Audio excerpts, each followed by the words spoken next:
తీర్థయాత్ర కార్యక్రమానికి స్వాగతం. కంఠంలో కాలకూటం, శశిరేఖలో అమృతతత్వం, చేసిన కన్నులో ప్రళయాన్ని, కేశ సంపదలో గంగాఝరి, ఇలా పరస్పర వైరుధ్యాల్ని మూర్తీభవింపచేసుకుని నిగమాగమ సార స్వరూపునిగా ప్రకటితమవుతాడు పరమేశ్వరుడు. అలాంటి సర్వేశ్వరుడు త్రిలింగ భూమిగా విఖ్యాతి పొందిన మన రాష్ట్రంలో ఎన్నో సన్నిధానాలలో అలరారుతున్నాడు. ఆ సంవిధానంలో ఎందరో చక్రవర్తులు, మహారాజులు, రాజులు, సామంతులు ఈశ్వర నెలవుల్ని నిర్మించి తమ జన్మలను చరితార్థం చేసుకున్నారు. ఆ పరంపరలోనిదే కాకతీయ సామ్రాజ్య వైభవ ప్రాభవ ఉద్దీపకుడైన గణపతిదేవ చక్రవర్తి నిర్మింపచేసిన గణపేశ్వరాలయం. ఖమ్మం జిల్లా కుసుమంచిలో నెలకొన్న గణపేశ్వరాలయ విశేషాలను నేటి తీర్థయాత్రలో చూద్దాం.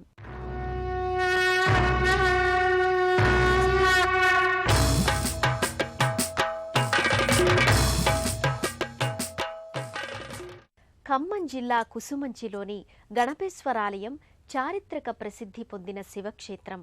11వ శతాబ్దంలో కాకతీయుల పరిపాలనా కాలంలో దీనిని నిర్మించారు. కాకతీయ సామ్రాజ్య పాలనలు ఎక్కువగా శివాలయాల్ని నిర్మించి తమ శివభక్తి పారమత్యను చాటుకున్నారు.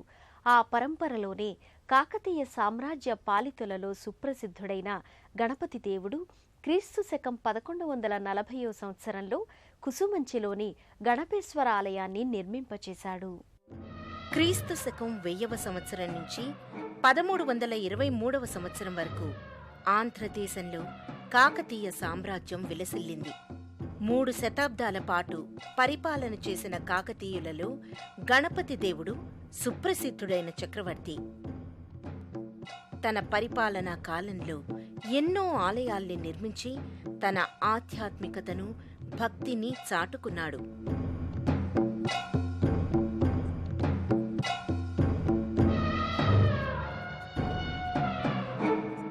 రామప్ప దేవాలయాన్ని రమ్యమోహనమైన శిల్పకళా వైభవంతో గణపతి దేవుడు నిర్మింపచేశాడు.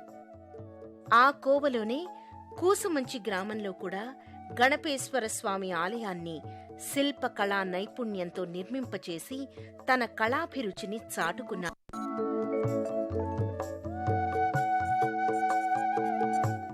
కూసుమంచి కాకతీయుల కాలంలో కృపామంచిగా వినుతికెక్కింది. ఓరుగల్లుకు ఆవల శిల్పకళా వైభవంతో నిర్మించిన ఆలయాల్లో కూసుమంచి గణపేశ్వరాలయం విలక్షణమైంది.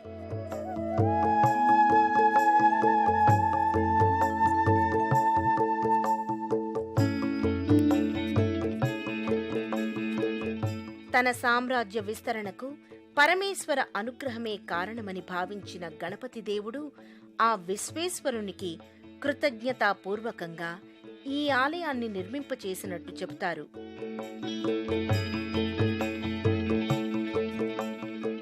పదకొండవ శతాబ్దంలో నిర్మించిన ఈ ఆలయం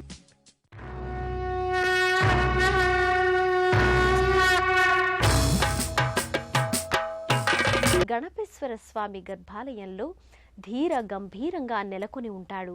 12 అడుగుల ఎత్తు, 5 అడుగుల 3 అంగుళాల చుట్టుకొలతల పానవట్టంతో సహా ఏకశిలా లింగంగా భాసిల్లుతోంది. సాలగ్రామ శిలాశోభితంగా అపురూప శిల్పకళా వైభవానికి ప్రతీకగా గణపేశ్వరుడు తేజరిల్లుతున్నాడు.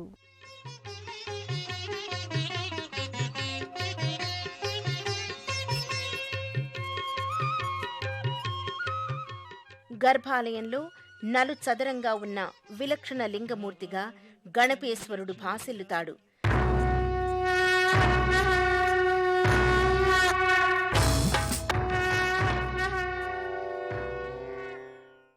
కాకతీయులు నిర్మించిన ప్రతి శివాలయంలోనూ లింగాకృతులు ఈ తరహాలోనే ఉండటం విశేషం.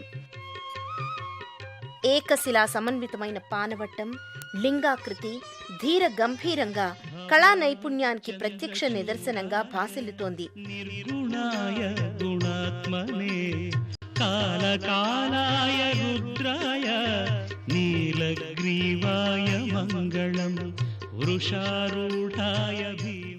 ఆసియా ఖండంలోనే 3వ అతిపెద్ద శివలింగాకృతిగా గణపేశ్వర లింగాకృతిని చెప్తారు. ఈ లింగాకృతిని ఎటువైపు నుంచి చూసినా సౌందర్యం ద్యోతకమవుతుంది.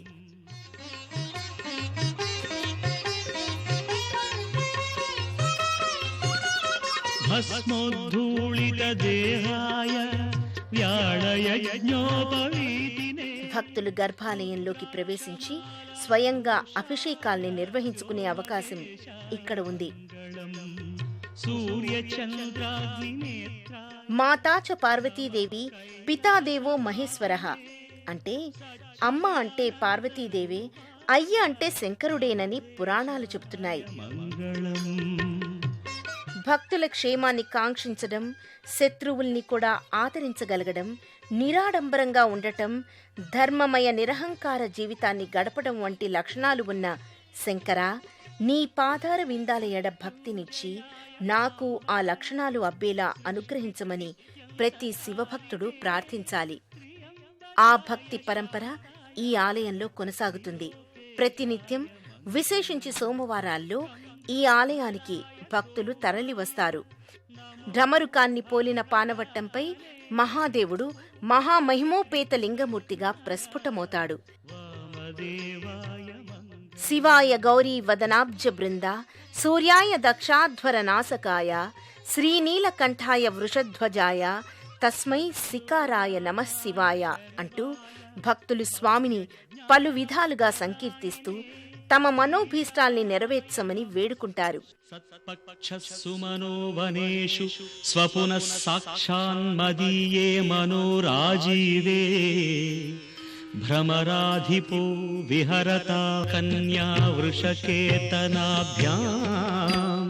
నమో నమః శంకర పార్వతీభ్యాం.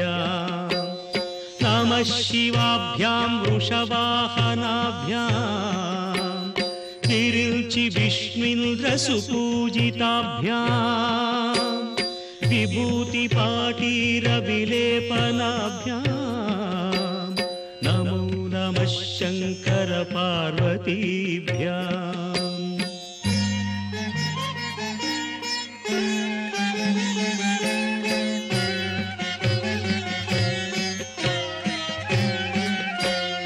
అనఘం జనకం జగతాం ప్రథమం. వరదం కరశూలధరం సులభం. కరుణాంబునిధిం కలుషాపహరం. ప్రణమామి మహేశ్వరమేకమహం. అమలం కమలోద్భవ గీతగుణం. శమదం సమదాసురనాశకరం. రమణీయ రుచిం కమనీయతనం. నమ సాంబ శివం నత పాపహరం. శివం శంకరం బంధురం సుందరేశం. నటేశం గణేశం. గర్భాలయ పైకప్పుపై పద్మాకృతి ఉంటుంది. గర్భాలయంలో కూడా ఆకట్టుకునే నగిషీలు, శిల్పకళా విన్యాసం ముగ్ధుల్ని చేస్తాయి. శ్రీగిరీశం హృదాభా. కూసుమంచి గణపేశ్వర స్వామివారి ఆలయముఖ మంటపంలో గర్భాలయానికి ఇరువైపులా గణపతి, పార్వతీదేవి నెలకొని ఉంటారు. స్ఫురన్మాధవాహ్లాదో నాదయుతో. గౌరీదేవి స్వామికి ఎడమవైపున స్థానక భంగిమలో విలసిల్లి ఉంటుంది.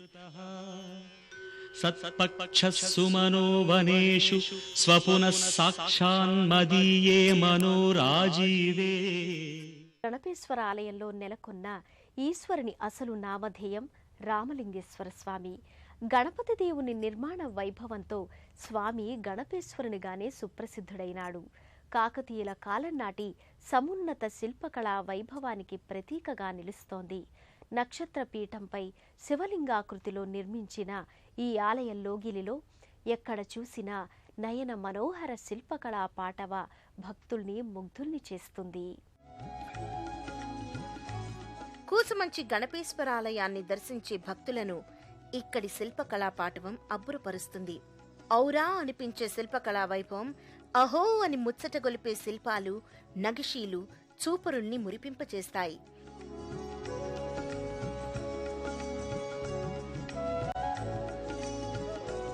కఠినమైన పాషాణాలు సైతం శిల్పుల చేతుల్లో కర్పూర కలికల్లా మారిన వైనం విస్మయం కలిగిస్తుంది.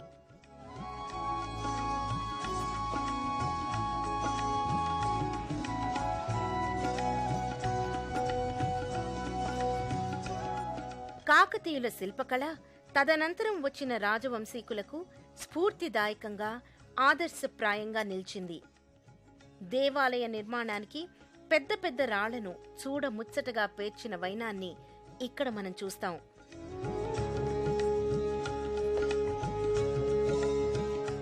నక్షత్రపీఠంపై గజపీఠం, అశ్వపీఠం, వివిధ శిల్పాకృతుల సమాహారాలు ప్రకటితమవుతాయి. నాగర శైలి రూపంలో ఉన్న ఈ ఆలయ నిర్మాణ శైలి విలక్షణంగా గోచరమవుతుంది. ఆలయం వెనుకవైపు గోడపై 3 అంతస్తులతో కూడిన చిన్న మంటపాలు రాతితో చెక్కి ఉంటాయి. ప్రధాన ఆలయ కుడ్యాలన్నీ సూక్ష్మ స్తంభాకృతులతో అలరారుతూ ఉంటాయి. ఆలయానికి మరోవైపు ప్రత్యేక మందిరంలో ప్రసన్నాంజనేయ స్వామి కొలువుతీరి ఉంటారు.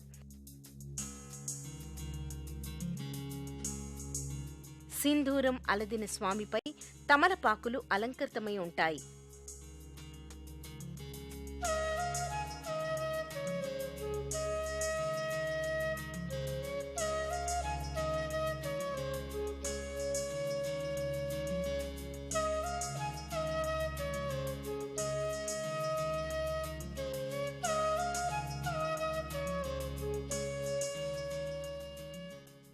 ఆలయ ప్రాంగణంలోనే జంట నాగుల ప్రతిమ ప్రత్యేకంగా ఉంటుంది.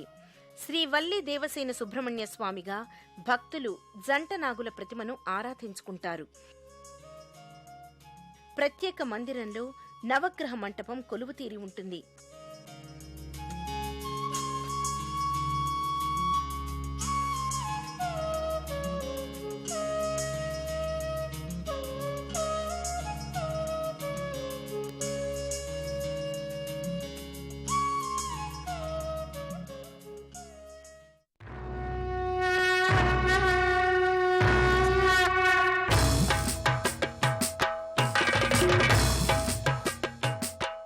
గణపేశ్వర ఆలయంలో జరిగే ప్రధాన వేడుకలు మహాశివరాత్రి ఉత్సవాలు. మాఘమాసంలో వచ్చే మహాశివరాత్రి సందర్భాన ఈ క్షేత్రానికి భక్తులు అసంఖ్యాకంగా విచ్చేస్తారు. అభిషేకాలు, అర్చనలు, శివకళ్యాణ సహితంగా కొనసాగే ఈ మహాశివరాత్రి సంబరాలలో భక్తులు ఆనందోత్సాహాలతో పాల్గొంటారు. కళా వైభవంతో, అతులీతమైన చారిత్రక ప్రాభవంతో కూసుమంచిలోని గణపేశ్వర ఆలయం శోభిల్లుతోంది. ఈ క్షేత్ర సందర్శనం వల్ల భక్తులకు ఇష్ట కామ్యాలన్నీ సత్వరం నెరవేరుతాయి. చారిత్రక యశస్సు, శిల్పకళా తేజస్సు, ఆధ్యాత్మిక ఉషస్సు కలబోత కుసుమంచి గణపేశ్వరాలయం. కాకతీయుల ఆరాధ్య దైవంగా విఖ్యాతి పొందిన గణపేశ్వర స్వామి నెలకొన్న కుసుమంచికి చేరుకోవటం చాలా సులభం. హైదరాబాద్ నుండి ఖమ్మం వెళ్లే దారిలో ఖమ్మానికి 21 కిలోమీటర్ల దూరంలో కుసుమంచి నెలకొని ఉంటుంది.